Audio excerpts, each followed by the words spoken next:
Generative AI is here, and it has changed the rules of the game. Experts like Seth Godin and Robert McKee have been very clear. The authors who are going to make it in this business are those who are writing truly amazing, knock your socks off innovative stories. The bar is that high. AI will replace mediocre writers. But at some point, everybody is mediocre. So what do? You educate yourself. And the good news is that there's still time, but you've got to start leveling up right away.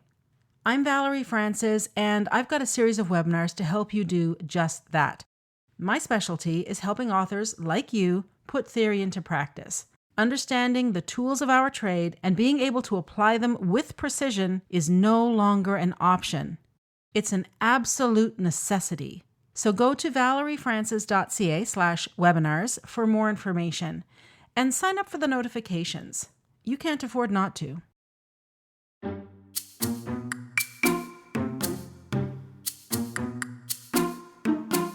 If you want to write stories your readers will love, there are 3 things you need to do.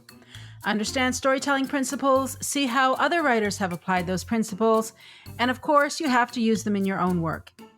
Here on the Story Nerd podcast, our goal is to demystify story theory. We'll help you with the first 2 steps so that you can get started with the third. My name is Valerie Francis. I'm a writer and literary editor, and I focus on stories by, for, and about women. And I'm Melanie Hill, writer, editor, and poet, and I have a passion for spy stories, fairy tales, and master detective novels. On today's episode, Melanie pitched The Woman King so that we can study conflict. This 2022 film was directed by Gina Prince Blythewood from a screenplay by Dana Stevens, based on a story by Maria Bello and Dana Stevens. Lots of women there. I like that. Of course, there will be spoilers because we can't talk about the movie without talking about the movie. And please help other writers find our show by leaving a rating and review. For Apple Podcast listeners, you can do it right from your phone. Simply go to the show's landing page and scroll to the bottom. It's that simple. All right, Melanie, The Woman King. Right, The Woman King. So first of all, I have to say that it is wonderful to see a strong and talented cast of women on the screen. So I love the training scenes and the battle scenes in The Woman King, and just as much as I love the same scenes in the Wonder Woman movies. So it's just such a joy to watch those sorts of movies with those sorts of women in it. However, I think there are a few problems with the movie, and in my opinion, it's down to a lack of opposition between the external and the internal conflict, and also what's at stake for the characters. I am so glad to hear you say this because I had a really similar reaction, to be honest. Now, I didn't have time to analyze the story to that level this week, but I had the sense that the movie wasn't quite sure what it wanted to be. Like it's trying, in my opinion, it's trying to tell 3 stories in the time of one story. So all 3 got short shrift. And the 3 stories I'm talking about, of course, are Naniska's story, Nawe's story, and the story of the slave trade. Now, Melanie, there's definitely interesting stuff happening here in this movie. But overall, it didn't hold my interest.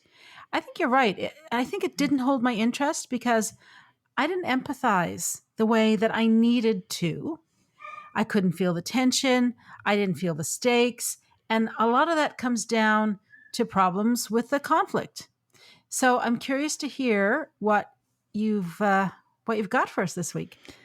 Yeah, well, originally, right, that's funny because I was thinking about this in terms of physical conflict, in terms of the movie, like the Woman King and the the battles and things like that. But what I actually have ended up studying in this episode is really that the lack of a different type of conflict, I suppose.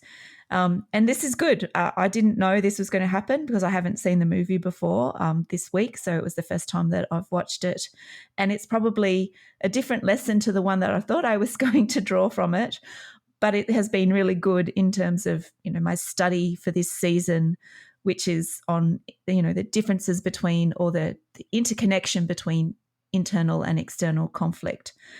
And, just so everyone knows that as a basis for my study this season, I've used Janice Hardy's book, which is called Understanding Conflict, and what it really means. So this is a really good place to start, and it's a really good resource to start with if you want to learn more about what conflict is, and probably more important, what conflict isn't, because I think there's a little bit of confusion out there generally about conflict and how it works in the story and what it is and what it isn't. So in episode 1, so last week, I mentioned that conflict is a complex blend of wants and needs, stakes, antagonism, and also the protagonist's internal struggle. So, to study how conflict works, we have to understand a number of storytelling principles. And this is great because it means we can identify when the conflict in a story isn't working and then fix it. So I also said last week that saying a story is about conflict is actually a really incomplete way to describe what's going on. Conflict is essential in a story, but you can also have conflict without story. Now, Hardy says, and I quote, conflict is the 1-2 combo of a challenge faced and the struggle to overcome that challenge, end quote. So conflict needs to be present for the characters to struggle and then hopefully overcome the problems they face. And this is how conflict contributes to a story and building a story. Now, this season, I want to focus on the external and the internal conflicts of the characters in a story and how they work together to create compelling stories. External conflict is the plot conflict. So, the external problems or obstacles that get placed in the way of the protagonist to stop them or to hinder them from achieving their objects of desire. So, these are the physical obstacles. In The Woman King, the movie starts with a voiceover explaining the situation in West Africa in 1823. And we are told 3 key pieces of information that establish the external conflict for the story. And we get told the want, the stakes, and the obstacles. So in The Woman King, these are King Gaza and General Naniska want to stop the collapse of the Dahomey kingdom, and Naniska wants to stop the selling of all people into the slave trade. Now, the forces of antagonism or the obstacles are the Oyo Empire, the Mahi people, and the European slave traders. Now, the existence of the Dahomey Empire is at stake, and with this, so is the existence of the Agoji, the female army that Naniska leads. So if the Agoji fail, the Dahomey Empire will disappear. And just to go a little bit further, so what is the likelihood of that outcome happening, and what is the likelihood of the Agoji losing? As the story builds and we learn that the Oyo have a larger army, they are on horseback, and they have guns, so that outcome seems certain.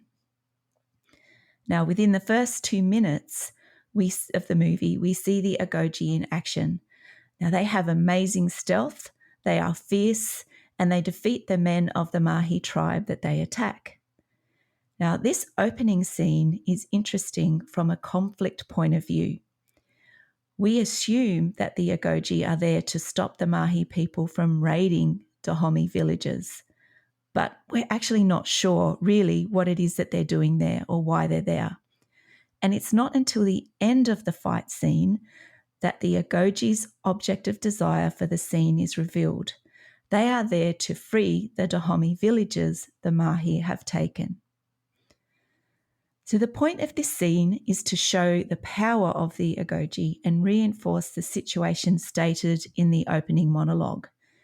However, as I was watching it, I found it really hard to understand the specific motivation for the conflict because the warriors' motivation for the attack was not clear.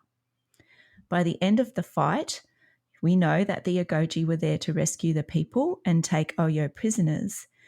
Naniska also finds evidence of Oyo soldiers on horseback who have been to the village that they've just attacked. Now, this raises the stakes because the forces of antagonism are more powerful than expected. Now, as an aside, the tension in the story should be rising now, and tension isn't necessarily conflict. Well, it's not conflict. Tension is the expectation that something is going to happen. The establishment of the conflict between the two kingdoms and the discovery of the horseshoe has created the expectation that the Oyo are going to attack the Dahomey on horseback. So the external conflict has created a situation for the tension to build. Now, this is good, right?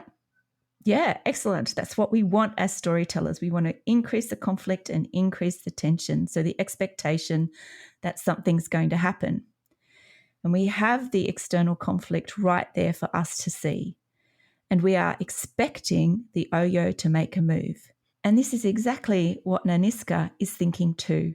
And that's why she asks for an audience with the king. But then we switch to Nawi's story and a behind-the-scenes look at the Agoji and how they train to become warriors. So this is a point, I believe, where the tension dissipates. So we are starting to see some problems with the story structure right here at the beginning of the movie. And I think that Nawe's story is a distraction in the movie. So Valerie, I just want to pause there and get your thoughts. What do you think of that story? Now, this is a good question. Because when I was preparing for this episode this week, I really had to hold myself back from going down this particular rabbit hole too deeply because I agree with you. It's a total distraction. So we've got this movie called The Woman King. We've got Viola Davis, EGOT winner, New York Times bestselling author, actress extraordinaire, that Viola Davis, in the titular role, The Woman King. It stands to reason, therefore, that she is the lead, that she is the protagonist. Our expectations are that she is the main character, except she isn't. Nawe is the main character. Her storyline, I'm saying that because her storyline is more compelling and it's more developed, but it shouldn't be.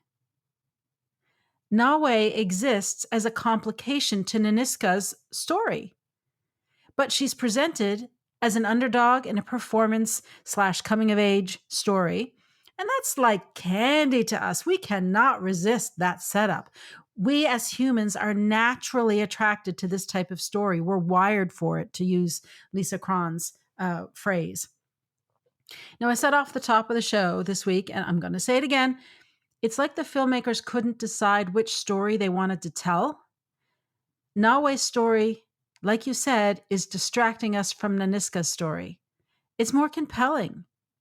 And I think the filmmakers shot themselves in the foot, actually, by spending too much time on it.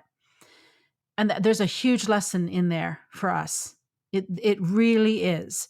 So if you're writing a story that has multiple storylines, really pay attention to this. Really watch this movie and analyze it. Because everything in story exists in a hierarchy, and that includes the plot lines in a multiple point of view story. They are not equal. One of them will be dominant. The others will then fall in line behind it. And subsequent plot lines exist to make the dominant plot line more compelling, more interesting, more complicated, more complex, something, right? They are there in service of the main story. The same is true of subplots. Subplots exist to enhance the main plot. So, for me, when Naniska is finally named the Woman King at in the closing minutes of the whole movie, there is a spoiler alert at the top of the show. I was at best blasé about it. I mean, we all know it's going to happen. The whole thing is called The Woman King. We know she's going to be the Woman King. There's no suspense or drama or intrigue or anticipation there. And that means we don't get any catharsis. Like, this is, in Naniska's story, that's the climax. Her being appointed the Woman King is the climax. Except the main story focuses more on Nawe. And even if we look at Naniska's story, that climax doesn't fit with the rest of the story that's been happening. That's really good, because I actually go in and make a suggestion just a bit later on how I think that could have been set up and played a lot better. And I think we would have had a far more, like, even though the story is called The Woman King, and even though it's probably inevitable that Nanisca is going to be named the Woman King, I think there is potentially a few tweaks that could have been made along the way that would have created that tension and that drama and made that a bit more compelling. Well, that speaks to the narrative drive, right? If we as the audience go into the story knowing that she is going to be named the Woman King, that puts us in dramatic irony. Yeah. So the question the reader or the viewer has is not what is going to happen, but how is it going to happen? And this is true of every rom-com, every romance ever. Why? Because in a romance, the ending has to be happily ever after. That's why your reader's picking up your book. They want the happily ever after. So they're not wondering, will the lovers get together and have a committed relationship in the end? Because you better have a happily ever after, or you're going to have a riot on your hands and a lot of 1-star reviews. It's how are they going to get together? What is their particular journey like? So it's the fact that we know she's going to be the Woman King isn't a problem in and of itself. No, that's right. If you know what narrative, if you understand narrative drive, if you know what dramatic irony is, and you know how to work it, that could work. It's the fact that as a climax doesn't match Nanisca's storyline, and it's not set up. No, it's not set up properly or ever at risk in my view. So, the stakes of that are never really called into question.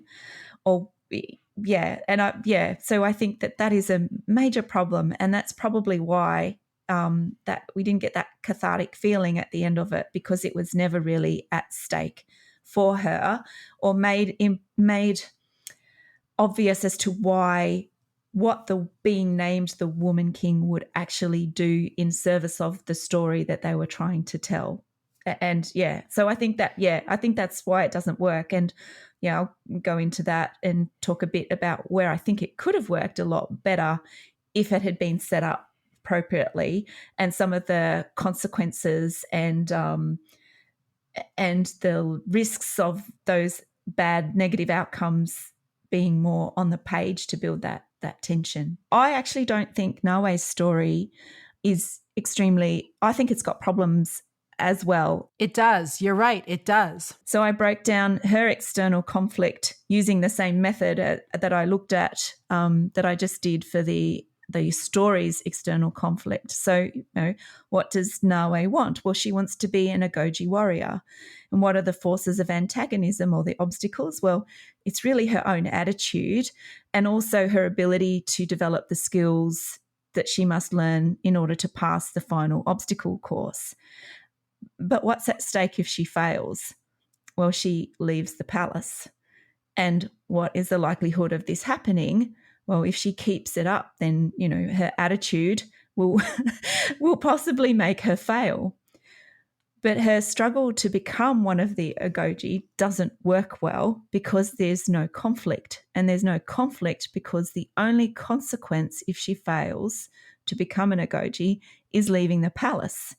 So if we saw what happens to the women who choose to leave, and there is a negative outcome for them, that their lives are infinitely worse having left, then we'd understand what's at stake for Nawi, and we don't ever see it.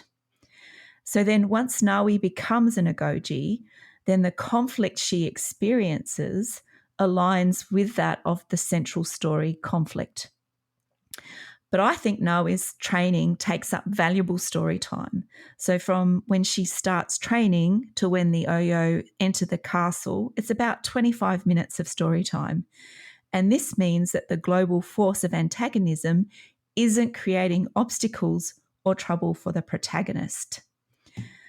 So the focus on Nawi also stores the development of the more interesting conflict in the movie, and that's Nanisca's internal conflict. Now, you're probably thinking that I've really missed the mark here because Nawi turns out to be one thread in Nanisca's story arc or her character arc. So just hear me out, right? The very large conflict that's established at the beginning of the story is almost too big and the stakes are too high to care about. So the fall of the Dahomey Empire is extremely high stakes. So what can the protagonist do to affect the outcome by themselves? Well, not very much. So as storytellers, we need to make the large conflict interesting by making it personal to the protagonist. And this is where the internal conflict comes into play. Now, Janice Hardy says, and I quote, internal conflicts are the emotional, ethical, or mental struggles a character faces while trying to decide what to do about an external problem, end quote. And that's on page 77 of her book. For Naniska, the point where the conflict becomes personal is when she sees General Oba Ade again. Now, he is fighting for the Oyo, and he also raped and tortured Naniska when she was a young woman. So the external conflict has thrown up an internal conflict for Naniska. And this is exactly what the external conflict should do. The arrival of Obe is going to force Naniska to overcome an emotional struggle she didn't have at the start of the movie. The internal conflict is more about needs than wants, and it can be about the protagonist's story arc if we want their understanding of the world or their way of acting in the world to change. Now, for Naniska, I have broken down her internal conflict in a similar way. So, what does she need? Well, she needs to overcome the shame and fear she carries because of Oba. And the forces of antagonism are General Oba and also Nawi, who is the product of Oba's cruelty towards Naniska. So, what's at stake if Naniska doesn't overcome her shame? Well, the answer is I am not sure. What I think is meant to happen is Naniska will not be able to defeat the Oyo until she defeats Oba, and only then will she truly become the woman king and accept herself as Nawe's mother. However, what happens on screen is that the external and the internal conflict share the same obstacles and stakes. So Naniska doesn't have to make a difficult choice between her want and her need. So yes, King Geza has indicated that he will make Naniska the woman king as long as she doesn't disobey his orders and fight the Oyo at the port. Now, this situation is a complication, but at no point in the story does Naniska indicate that she wants to be the woman king or that she needs to be the woman king to defeat the Oyo. Now, disobeying the king, it probably won't be great for her, but King Geza doesn't treat disobedience with severe consequences as far as we know. He might do, but we do not see this and we do not know that as the audience.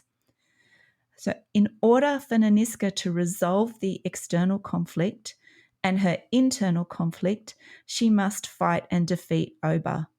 Therefore, the choice to disobey Geza and fight the Oyo at the port is a no-brainer. There's no conflict, there's no tension there. So the conflict in the Woman King would have been more interesting if Naniska's want and her needs were in opposition to each other.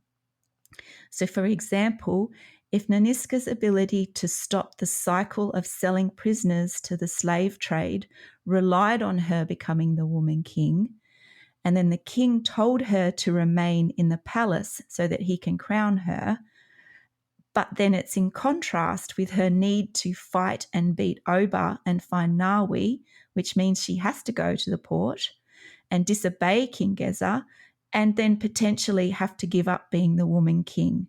So if the woman king is important to the external need, but it's something that she has to sacrifice to resolve her internal desires, it's a really big choice for her. And the choice is far more compelling. And it would create a situation where the conflict between the external want and the internal need exists. And Naniska would have to decide who she is and what she stands for.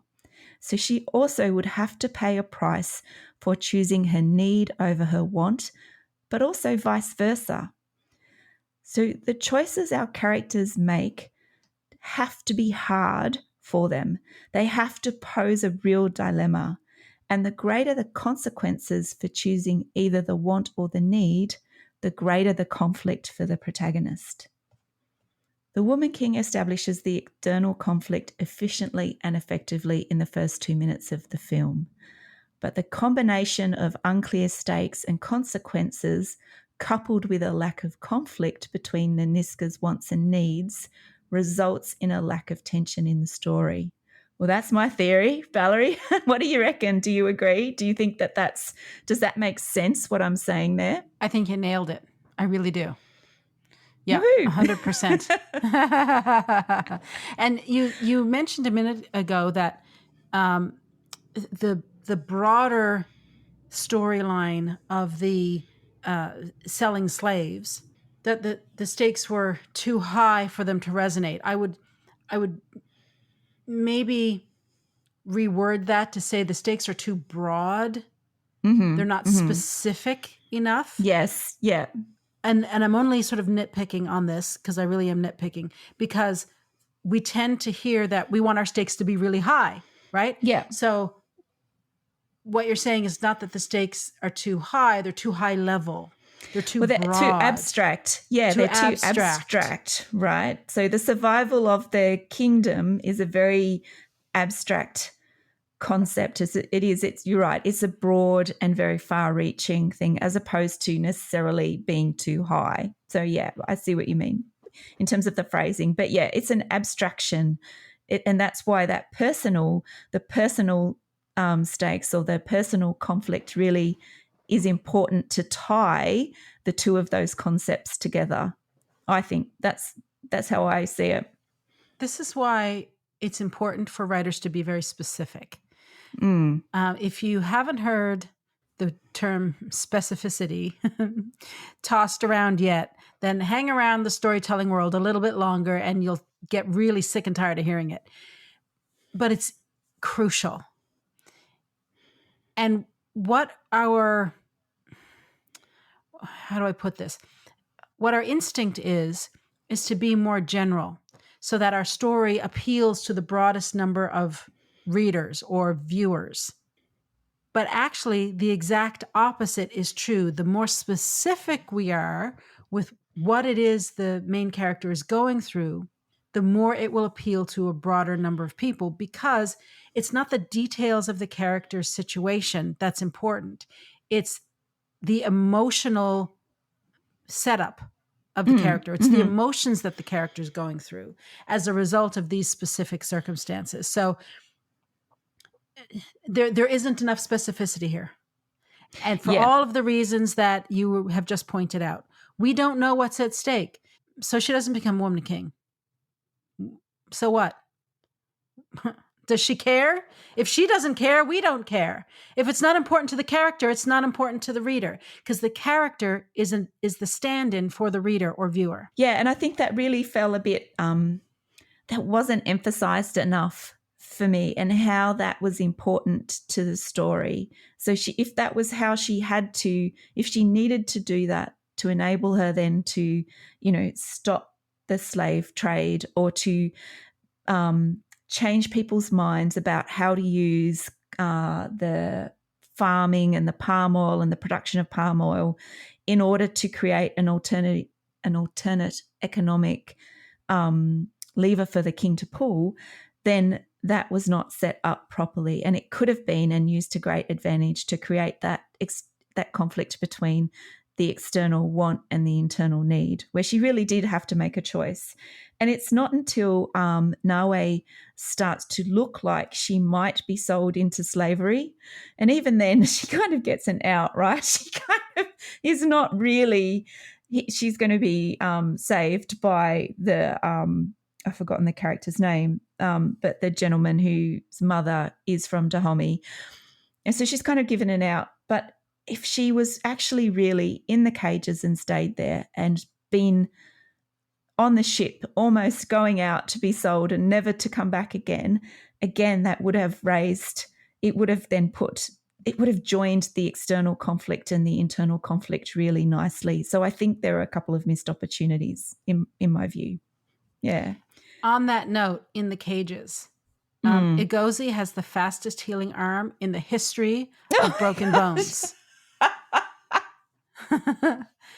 And it took me out of the movie because she's supposed to have this broken arm, but it's broken for maybe 10 seconds and then she goes into this big fight and I don't know. Anyway, I think she's a tough character, right? And it's meant to consolidate her toughness, her mental ability to overcome the physical pain.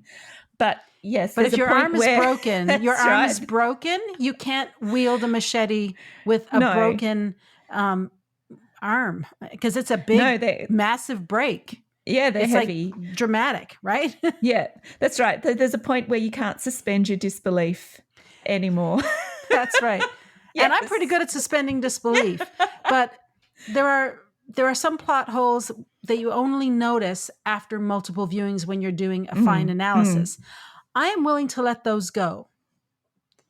But there are others that jump out at you at a first viewing and take you out of the story entirely. Those are not cool. And this was one of those to me.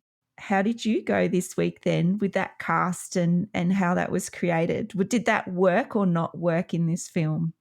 Well, as I said, I focused on Naniska because she is the titular character. And I think she's supposed to be the main character, even though, as we've already discussed, it's more about Nawe.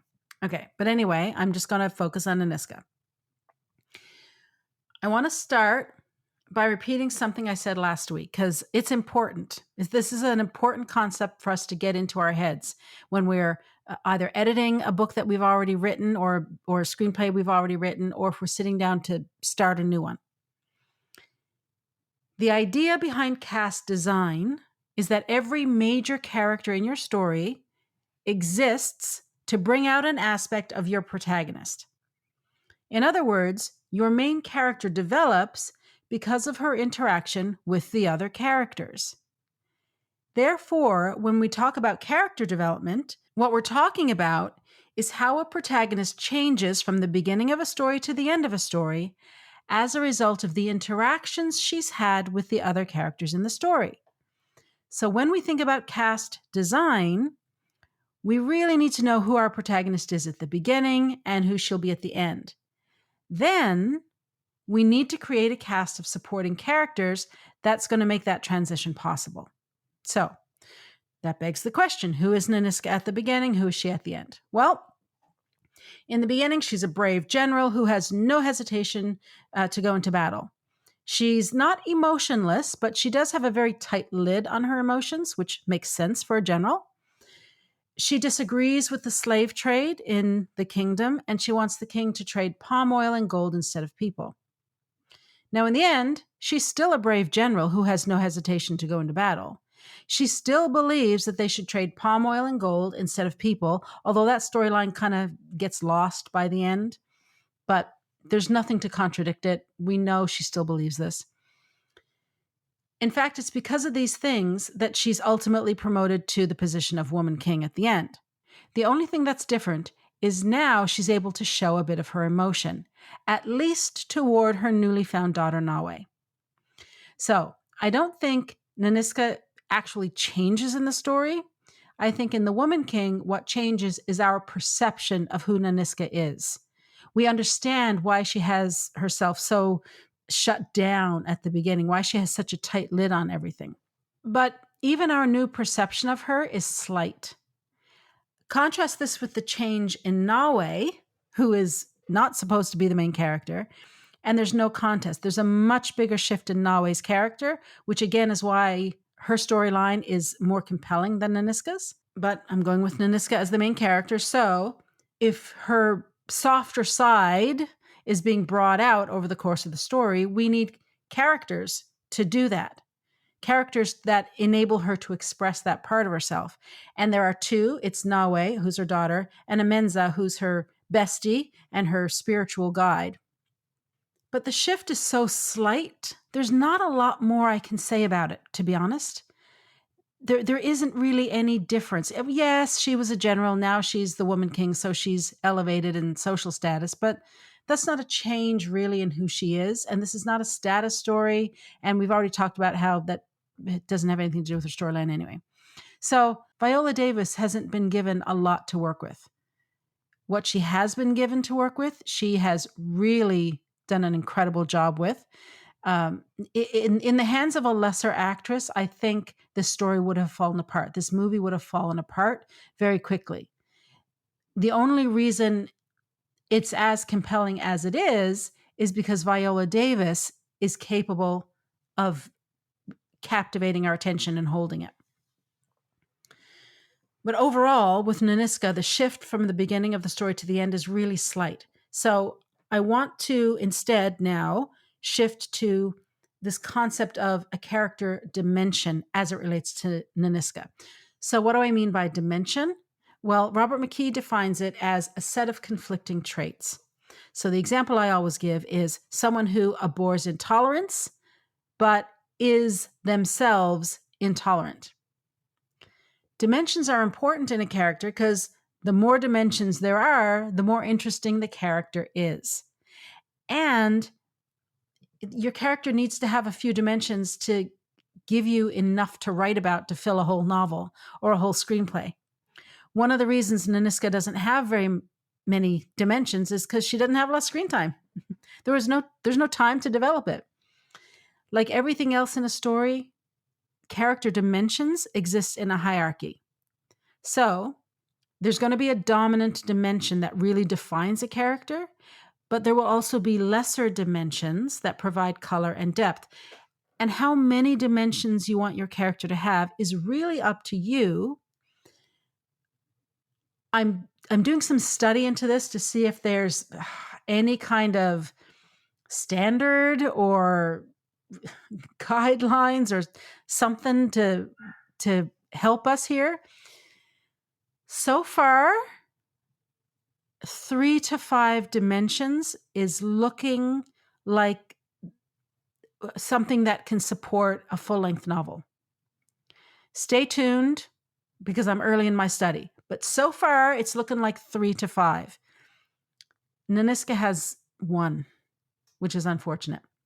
So these conflicting traits can show up in all kinds of areas. And the way to find them is to look for those times when the character appears to be one thing, but then proves herself to be something else. Now, a great example came up last season when we studied The Boy in the Striped Pajamas. There, the father character loved his family and cared for his family, and their safety and security was very important to him. But yet, he was the guy in charge of killing a whole bunch of people, a whole bunch of families, a whole lot of children, just like his own. So in The Woman King, we're looking for those times where Naniska is behaving one way and it appears to contradict another way that she has already behaved. Now, I think her dominant set of traits or the dominant dimension has to do with the change that we perceive in her. And I suspect this is going to be the case in all successful stories. That's my hypothesis, but I think it's a good one. So, what does that mean for Naniska? Well, outwardly, she is a battle hardened warrior and she appears cold and almost heartless. In the opening scene, when she sees one of the Agoji mourning the loss of another Agoji, her friend, Naniska's only response is, "Bring me stronger warriors." Naniska is the bravest in the kingdom, and she's a hero. Now, inwardly, Naniska is traumatized and brokenhearted. She's like a crab, right? Who's got a really hard shell, but the shell is there to protect a soft, vulnerable interior. When General Oba arrives on the scene, Naniska becomes so scared that she gets sick. She's not brave at all. And instead of being a hero, she's now a victim. So, what kind of a cast do you need to have to dramatize this kind of a dimension? Well, you're going to need a powerful enemy. so that there can be battles, so that we can see Naniska's bravery. Yeah, and we have that. We have a powerful enemy in General Oba. In the Woman King, they have a Mensa because who's the bestie, right, and the spiritual advisor, because it's through Naniska's conversation with the Mensa that Naniska's internal becomes externalized. Without a Mensa, everything is happening inside of Naniska's head, which will work in a novel. You could get away with that in a novel because one of the things we can do as novelists is take our reader right into the heads of the character. In a film, that's a problem. This is where you end up with things like voiceover. One way to get around it is to have a character like a Mensa, like a confidant of some sort. So your main character can talk through their troubles with this bestie friend so that the audience can listen to their conversation. And now we know what's happening with Naniska. We know her hopes and her fears and her dreams. We find out her backstory. We learn what she believes and what she hopes for. And we learn that she's got no time for the nuts, which was a funny bit. We know this all because it's a Mensa who is enabling Naniska's internal to be externalized. And they needed Nawe to show the depth of Naniska's pain and to show her capacity for love, right? Because in the opening scene, Naniska doesn't seem to have any capacity for love. At the end, she has great capacity for love. And that's because of Naniska, because of Nawe. So that's the main dimension when it comes to Naniska. But of course, there's another little dimension in there, and it's that Naniska is both loyal to her king, but she defies her king. Now, I think this is a pretty watered down dimension that I had to really scrape to find.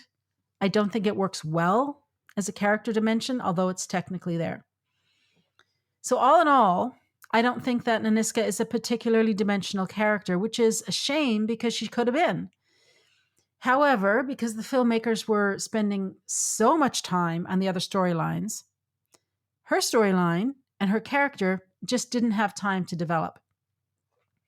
In McKee's book on character, on page 125, he writes this: dimensional characters arouse our curiosity by making us wonder how two sides of a contradiction can live within one person. That in turn makes them unpredictable and all the more fascinating. From moment to moment, who knows which side will show up? Well, because Naniska isn't particularly dimensional, that is, she's not very complex, she doesn't arouse our curiosity very much or hold our attention very long. The curiosity that is aroused, the attention that she does garner, I think is due to Viola Davis's performance and not the writing of the script. And so I think the filmmakers missed the mark on this one. Now, here's the thing with this particular point of theory. And I said it last week. I'm probably going to say it every single week. This point of theory is really easy to understand, but it can be a real bugger to implement. It takes work. It takes hard creative effort on our part. And because of that, most people are going to phone it in. Most writers are going to think that this is overkill, or that McKee doesn't know what he's talking about, or that this dimension stuff isn't really necessary. Now, if that's you, that's fine by me. It's your choice. It's your story. You don't have to try and create a complex character at all if you don't want to. But if that is your choice, then you need to know the consequences of that choice. And the truth is that flat characters who are exactly who they appear to be, those are the types of characters that generative AI is spitting out.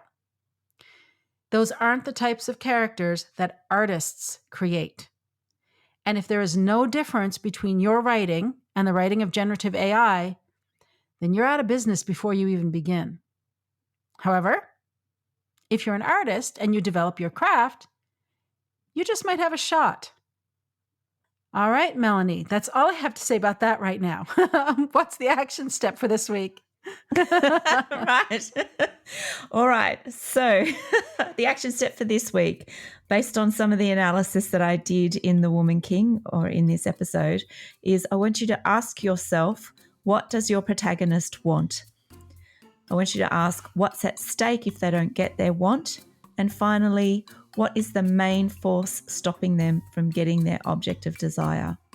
And if you can't answer any of these questions, then you have a problem with the conflict in your story. But the good news is now you know what areas to focus on so you can fix it. And that wraps it up for this week. Join us again next week when we discuss The Full Monty. Woohoo! Can we leave our hat on? Yes, we can leave our hat on. Good. To support the show, please leave us a rating and review and tell your writer friends about us. For access to writing templates and worksheets and more than 70 hours of training, subscribe to my Inner Circle by visiting valeriefrancis.ca/inner circle and follow me on X, Instagram, and Threads at Valerie_Francis. If you'd like to get Melanie's tips about books to help you read like a writer, visit her on Facebook and Instagram under Melanie Hill Author, or find out more about her at melaniehill.com.au. And remember, story theory doesn't have to be difficult. It's a tool to help you write more, not less. So take it one step at a time and have fun. And we will see you next week with your hats on too.